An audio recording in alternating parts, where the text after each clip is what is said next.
નમસ્કાર વિદ્યાર્થી મિત્રો, હું છું ઝાલા જયેન્દ્ર અને તમે જોઈ રહ્યા છો ગુજરાતી એજ્યુકેશન. વિદ્યાર્થી મિત્રો, આજે હું તમને ધોરણ 7 વિષય સામાજિક વિજ્ઞાન પૂરક મૂલ્યાંકન 2 દ્વિતીય સત્રનું 2023 અને 24નું પ્રશ્નપત્ર સમજાવવા જઈ રહ્યું છું. વિદ્યાર્થી મિત્રો, તો જોઈએ પ્રશ્ન 1 થી.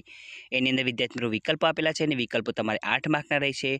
પહેલું છે, પ્રત્યેક જનજાતિના સભ્યો કઈ પ્રથાથી એકબીજા સાથે જોડાયેલા હતા? તો કબીલાઈ પ્રથાથી. નંબર 2, આદિવાસી સમૂહ શાનો પ્રેમી અને સંવર્ધક રહ્યો છે? તો પ્રકૃતિનો. નંબર 3, ભારત સરકારે વિચરતી અને વિમુક્ત જાતિઓને અંગ્રેજોના કાળા કાયદાથી ક્યારે મુક્ત કરી?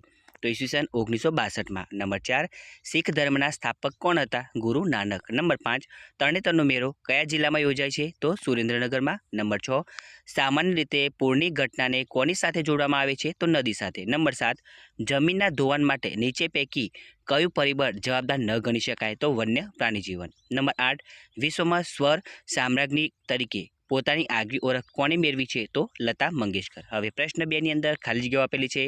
ખાલી જગ્યાઓ પણ વિદ્યાર્થી મિત્રો તમારે 8 માર્કની છે. પહેલું છે, અહોમ સમાજના કુળને ખેલ કહેવામાં આવતું. નંબર 2, વિચરતી અને વિમુક્ત જાતિઓમાં વણઝારા સૌથી અગત્યનું સ્થાન ધરાવતી હતી.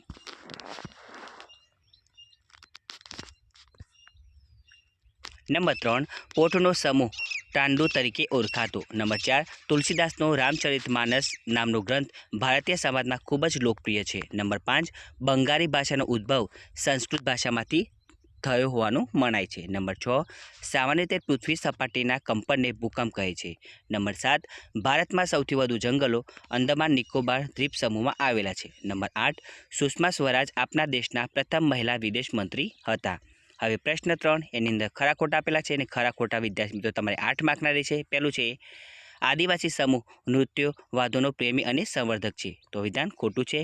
નંબર 2, વિચરતી અને વિમુક્ત જાતિઓનું જીવન મોટે ભાગે ઔદ્યોગિક એકમ પર આધારિત હતું. આ વિધાન પણ ખોટું છે. નંબર 3, મીરાબાઈ નાનપણથી કૃષ્ણ ભક્ત હતા. તો આ વિધાન સાચું છે. નંબર 4, ઉત્તર ભારતમાં વિકસેલી સ્થાપત્ય શૈલીને દ્રવિડ શૈલી તરીકે ઓળખવામાં આવે છે. તો આ વિધાન ખોટું છે. નંબર 5, પલ્લીનો મેળો ગાંધીનગર જિલ્લામાં યોજાય છે. તો આ વિધાન પણ સાચું છે.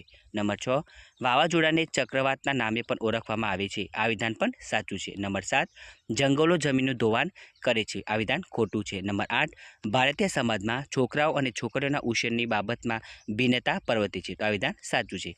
હવે પ્રશ્ન 4 એની અંદર જોડકા આપેલા છે. જોડકા તમારે 4 માર્કના રહેશે. પહેલું છે, વિશ્વનું સૌથી મોટું રણ?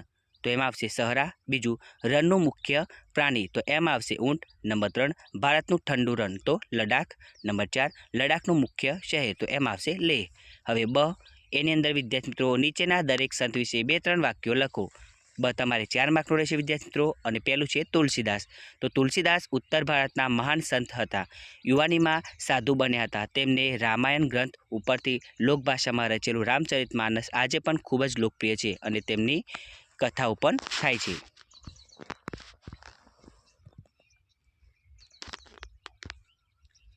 બીજું છે નરસિંહ મહેતા. નરસિંહ મહેતાનો જન્મ તળાજામાં થયો હતો. તે ગુજરાતી ભાષાના આદિ કવિ છે. તે નાનપણથી જ ભજનો પ્રભાતિયા નામથી ઓળખાય છે. શ્રી કૃષ્ણ તેમના આરાધ્ય દેવ છે. તે કહે છે કે ભક્તિના સહારે ગમે તેવી મુશ્કેલી દૂર થાય છે. તે ગુજરાતી ભાષાના આદિ કવિ છે. હવે પ્રશ્ન 5 એની અંદર 1-2 વાક્યમાં ઉત્તર લખો. તો વિદ્યાર્થી મિત્રો પ્રશ્ન 5 તમારે 8 માર્કનો રહેશે અને તમે જોઈ શકો છો કયા કયા પ્રશ્નો છે એના આન્સર છે. વિદ્યાર્થી મિત્રો હવે હું વાંચન નથી કરતો એટલા માટે તમારે જાતે જોઈને લખવું પડશે.